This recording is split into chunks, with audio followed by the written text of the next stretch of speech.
Hello दोस्तों, कैसे हैं आप लोग। आशा करूँगा कि आप लोग ठीक ही होंगे। आज की वीडियो में मैं आपको आराध्या जी के साथ में घटी एक सच्ची घटना सुनाने जा रहा हूँ। तो वीडियो को एंड तक ज़रूर सुनिएगा और ऐसे ही हॉरर और मिस्टीरियस कंटेंट रोज़ सुनने के लिए आप सब्सक्राइब कर सकते हैं मेरा चैनल कार्तिक वन। और ये घटना मैंने ढूंढ के निकाली है रेडिट से, जो सुनने में बहुत ही ज़्यादा इंटरेस्टिंग है। सो वीडियो को एंड तक ज़रूर सुनिएगा। और अब आगे की कहानी मैं आपको सुनाऊंगा आराध्या जी के पॉइंट ऑफ व्यू से।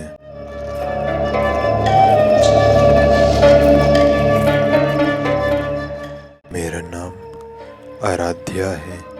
ये घटना मेरे साथ घटी थी 2013 में। दरअसल हुआ ये था कि मैं मुंबई शहर की रहने वाली हूँ और 2013 का वो सितंबर का महीना था। उस वक्त मैं अपने कॉलेज में थी और मैं अपने दोस्तों के साथ पार्टी करने के लिए गई हुई थी। मैं अपनी एक सेपरेट कार लेकर पार्टी करने गई हुई थी। पार्टी हमारी एक बैचलर पार्टी थी जहाँ पर हम सभी दोस्त गए हुए थे और हमने बहुत ज़्यादा मस्ती की और बहुत मज़े भी किए। उसके बाद पार्टी जो है लेट नाइट को ओवर हो गई। वैसे तो सभी लोग वहीं पर रुकने वाले थे पूरी रात, लेकिन मुझे घर जाना था। इसलिए मैंने मेरे दोस्तों को कहा कि मैं तो घर जा रही हूँ, तुम लोग अपना देख लो। इसलिए मैंने मेरी कार उठाई और अपने घर की तरफ निकल गई। जहाँ हमारी पार्टी थी वहाँ से मेरे घर की दूरी करीबन 15 किलोमीटर होगी और वो रात का टाइम था, इसलिए ट्रैफिक का तो सवाल ही पैदा नहीं होता। इसलिए मैं मेरी कार को करीबन 80 के ऊपर भगा रही थी क्योंकि मुझे जल्द से जल्द घर पहुंचना था, क्योंकि मुझे नींद बहुत आ रही थी और रात भी बहुत हो चुकी थी। टाइम करीबन 1-1:30 बजे का हो चुका था। मैं गाड़ी चला रही थी और अपनी मम्मी को मैंने फ़ोन लगाया और कहा कि मम्मी, मैं पार्टी से निकल गई हूँ और घर थोड़ी ही देर में पहुँच जाऊँगी। मेरी मम्मी ने कहा ठीक है। उसके बाद मैंने फ़ोन रख दिया। मैंने अपनी कार के सामने से केवल कुछ पलों के लिए ही अपनी नज़र हटाई होगी और फिर जब मैंने वापस ही अपनी नज़र कार के शीशे की तरफ की तो मुझे सड़क के बीचों बीच एक बहुत ही बड़ा गड्ढा नज़र आ गया। वो गड्ढा इतना बड़ा था कि वो पूरी सड़क पर फैला हुआ था। मैं उस गड्ढे के आगे कार ले जा ही नहीं सकती थी, इसलिए मैंने बहुत ज़ोर से ब्रेक लगा दिया और ब्रेक इतनी ज़ोर से मैंने लगाया कि मेरा सर सीधा स्टीयरिंग से जाके टकराया और कुछ देर के लिए मैं बेहोश हो गई। वो मैं 5-10 सेकंड के लिए ही बेहोश हुई होंगी। मैं फिर वापस होश में आई और उसके बाद मैंने देखा कि वो गड्ढा जो थोड़ी देर पहले जस्ट मेरी आंखों के सामने था वो गायब हो गया है। ये देखकर मैं बहुत ही ज़्यादा हैरान हुई और कार से बाहर निकली। कार से बाहर निकलने के बाद मैं उसी गड्ढे वाले लोकेशन पे गई जहाँ वो गड्ढा मुझे दिखा था। मैं वहाँ जाकर चेक कर रही थी कि आखिर सच में यहाँ कोई गड्ढा है या फिर मेरा कोई वहम था। मैं आसपास देख रही थी लेकिन मुझे कुछ भी नहीं दिखा। फिर मैं कार में वापस आ गई। मुझे सर में थोड़ी सी चोट लग गई थी, इसलिए मैं सर पकड़ते हुए कार में वापस आई और कार में ड्राइविंग सीट पर बैठकर अपनी कार चालू करने लगी।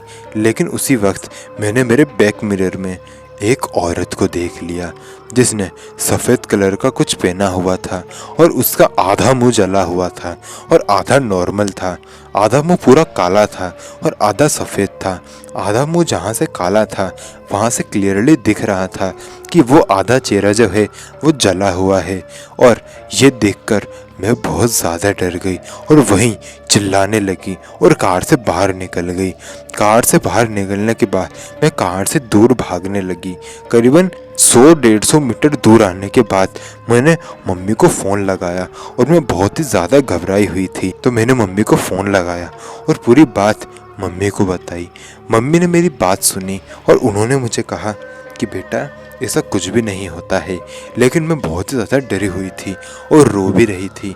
मैंने मेरी मम्मी को समझाया कि मम्मी अब मेरी वापस उस कार में जाने की हिम्मत नहीं हो रही है। लेकिन फ़ोन पे बात करते करते ही मम्मी ने मुझे मोटिवेशन दिया और कहा कि बेटी कार के पास जाओ और देखो कि क्या अभी भी वो औरत उसी कार के अंदर है। तो मैं कार के पास गई और कार को चारों तरफ से देखने लगी। लेकिन अब वो औरत जो मुझे पहले दिखाई दी थी अब वो कार के अंदर नहीं थी। इसलिए मैंने जल्दी से कार स्टार्ट की और उस रोड से निकल गई। लेकिन जब मैं उस रोड से बाहर आई तो मैंने वहाँ एक बोर्ड लगा हुआ दिखाई दिया। उस बोर्ड पर लिखा हुआ था डेंजर, इस रोड पर रात में ना गुजरें, क्योंकि इस रोड पर रात में एक औरत दिखाई देती है जो कि लोगों को परेशान कर देती है। ये सब उस बोर्ड पर लिखा हुआ था, जिससे मुझे पता चल गया कि मेरे साथ जो घटना घटी है वो एकदम सच्ची है, मेरा कोई वहम नहीं था। इसलिए मैं जल्दी से अपने घर गई और घर जाके पूरी घटना अपनी मम्मी को बताई और वो बोर्ड वाली बात भी मैंने माँ को बता दी। जिसके बाद माँ ने मुझे कहा कि मैं रात में कभी भी घर से बाहर ना निकलूं। इसलिए मैं उस घटना के बाद कभी भी लेट नाइट घर के बाहर नहीं निकली और कभी भी मैंने उस दिन के बाद उस औरत को नहीं देखा और ना ही कभी देखना चाहूँगी।